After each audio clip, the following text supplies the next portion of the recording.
Hey, how's it going, everyone? My name is Ryan with IowaClassicCars, and welcome back to the channel. Today, I'm going to show you guys how to hang insulation in a pole building, as well as all my progress on the pole building. Having a scissor lift, what a fun little toy to have. So if you're brand new here to the channel or don't even know what classic cars are and just found this video from a installation video, then I hope you guys will enjoy the video. Again, I'm not a professional on this thing. This is my first time ever doing this. Hopefully it's my only time ever doing this. But we have the east side over here done. That took about 2 days. And tonight we're going to start working on the west side here. So if you guys are subscribed to my channel, then this is obviously where my cars will be, where my shop will be. And once this installation is done of all the installation, then we'll get back to working on the old cars. If you're brand new to the channel and just found me from Googling how to install insulation in a building, well then we're going to learn together because this is my first time, like I said. And I'm just going to give you guys my tips and tricks on how I did this personally with my building, and maybe it'll help you guys out. So if it does, make sure to leave a like rating, comment any comments, questions, concerns down below, and let's get started here. All right, so first things first, these poles are 8 foot on center. Now I could not find the 8 foot wide silver coat R25 insulation. They did make it at one time. I don't know if they discontinued it or whatnot, but I have 4 foot rolls here of R25. This is from Menards. And what I did was I took a 2x4, cut it down to 95.5 inches.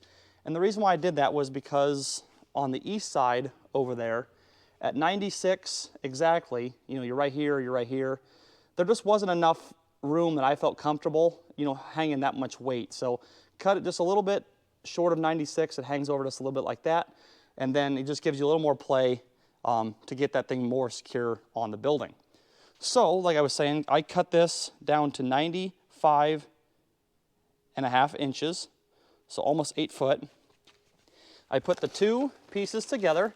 These are 14-foot sections.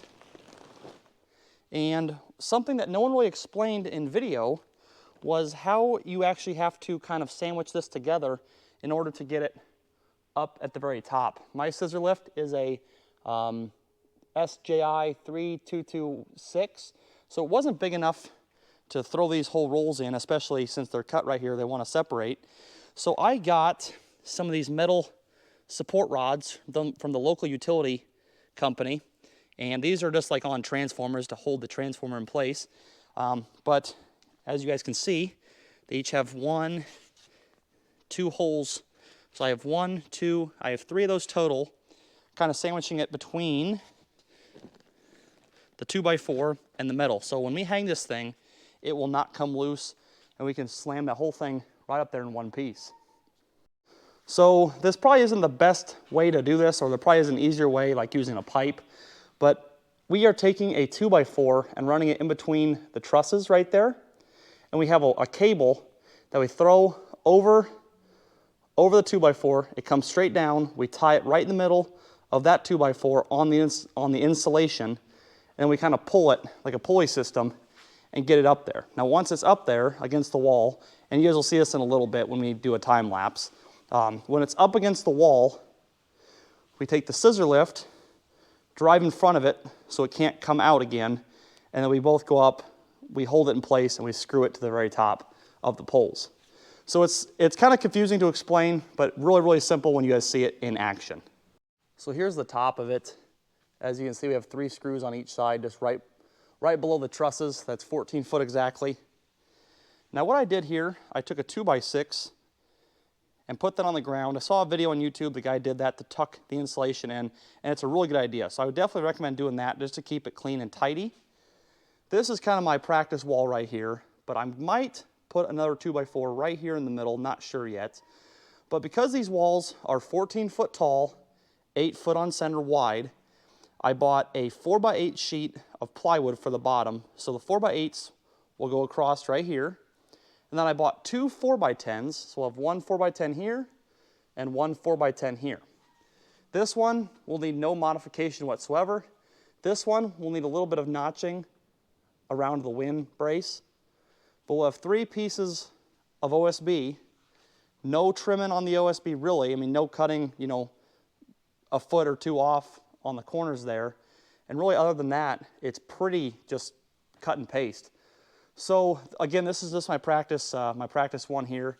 It does need taped down the center, and then the corners, or I should say the edges, I'll show you guys this right here. The edges, they need to be tucked in inside the poles. So a couple of them here aren't tucked in like this one. You can see how it's sticking out, so just tuck that in, and it's gonna fight you some, that's for sure. It's definitely gonna fight you. But just tuck that in, get a stapler, staple that down, hold that in place, tape it, take your vapor barrier, and I won't show that in the video, but take your vapor barrier, bring that straight down, and then put your 2x4s over that and your plywood over that. This building is a 50 by 80, and I've got 8 cars in here. I pulled 3 out earlier, so I got 11 cars going this way. So a ton of room here. The only thing that no one has covered yet, here's my 52 olds, but the only thing no one has covered yet is these corners, because, you know, if you have a telehandler with a bucket, that's fine. But because I'm using a, you know, pipe or a 2x4 right here in between the trusses to kind of use like a pulley system and pull the insulation up, there's no way to do that here. So I'm gonna try a couple eyelets, or a couple eyelet screws. They're just like that, and they just screw in. I found them at Lowe's, they're $5 a piece. The working load is 205 pounds. So I'm gonna try that, put one there, one over here, and then have 2 guys pulling down like a pulley system, and try to work that whole sheet of insulation up to where we can actually manhandle it. If that doesn't work, I'm not really sure what I'm gonna do. I might have to rent a telehandler, but I'm hoping that will work. So if you guys have any ideas on that, let me know, because I'm not gonna show the whole video today, start to finish. I'm just gonna document this wall today. So when this video goes live on Wednesday, we might not even be to these corners yet. So if you guys have any helpful hints on that, that would be great. All right, so with that being said, I hope I didn't confuse you guys on that. I'm gonna set up the camera now, and we're gonna take the scissor lift, get it in position, get the 2x4 up there. You guys can kind of watch this in a time-lapse fashion, how we do this. It might give you guys some pointers. If you guys don't like, you know, using a 2x4, you can always get a pipe. I just can't justify spending $200 and some for, you know, a half-inch aluminum pipe that's 8 foot long. So I'm just using a 2x4. I'm using what I have available, but you guys can definitely always, you know, alter what I'm doing here. It has been working, so I guess I can't complain too much. And again, I'm not a professional. I mean, you guys can definitely tell there's some cuts, you know, some aren't, you know, like that one right there isn't fully 14 foot. It's like 13 and a half. But I'm gonna fill all those in. I've got a lot of excess insulation here. So with that being said, I've gotten 8 of these bays. 1, 2, 3, 4, 5, 6, 7, 8. I've got all of them made, ready to go. Just waiting on my friends here, and then we will get started.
All right, guys, so it's like day 7 now. I'm not even sure where I left off, really.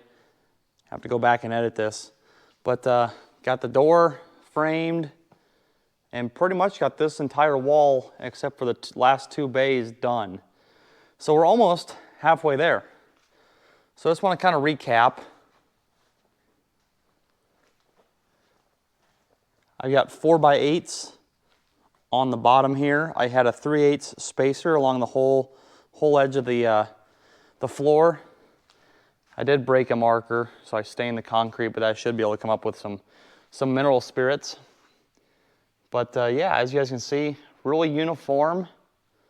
I love how it turned out. The 4x10s, here's 1, and then here's 2. But the left side just had a notch just a little bit around the truss. The right side had to notch the truss and then around the wind brace there. But if you guys are going to build a 14-foot sidewall building, I mean, this right here is a great option, because when they do the electric, that's going to be piped right along the 4-foot mark there, so that will be covered up, and just give it a little cleaner look. I know I did say I was only going to do 2 2x4s. We did decide to add a third one there in the middle, so I've got a 2x6 on the bottom, 1, 2, 3 2x4s there, and then the 2x4 that is holding up the insulation. So a total of 4 2x4s. But as you guys can see, the 4x8 screws to the 2x6 and the bottom 2x4. The 4x10 screws to the top part of that 2x4, and then 1, 2, 3, 4. So it keeps it really nice and tight, really uniform.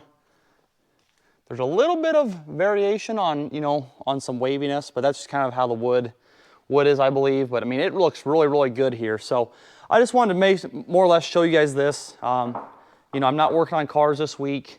And if you guys found my channel from, you know, how to put up vapor barrier and hang sidewalls, I have not seen anyone kind of go as in depth with it here. I did watch a couple good channels on how to do the 2x6s. I like that idea a lot.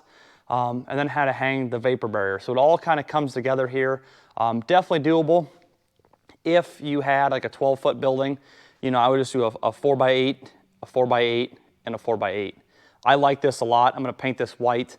But this week we're going to try to get all of this done here. As you guys can see, I am still a classic car channel. I've got all of them lined up and ready to go here. It's a hell of a nice building. I'm about 15 hours so far in all of this, plus my weekdays, so about 2 weeks so far. And we're not even halfway done yet. So this is the end of the video for today. No typical video for me this week, you guys. I got another one, or I have a typical video for next week ready to go. But I wanted to kind of give you guys an update on what's going on in my life and give you guys a shop update as well. Because once this is done, we'll be starting to do a lot more cool stuff in here. So that's it for today. Hope you guys did find it useful or find it entertaining. If you did, leave a thumbs up, a like rating. Leave any comments, questions, concerns down below. If you guys think I did this wrong or if I can improve anything here or make my life easy, please let me know down below. And if you're brand new, make sure to subscribe to check out this shop in the future and to check out some old cars if you guys like that. So thank you all for watching. My name is Ryan with IowaClassicCars, and I'll catch you next time.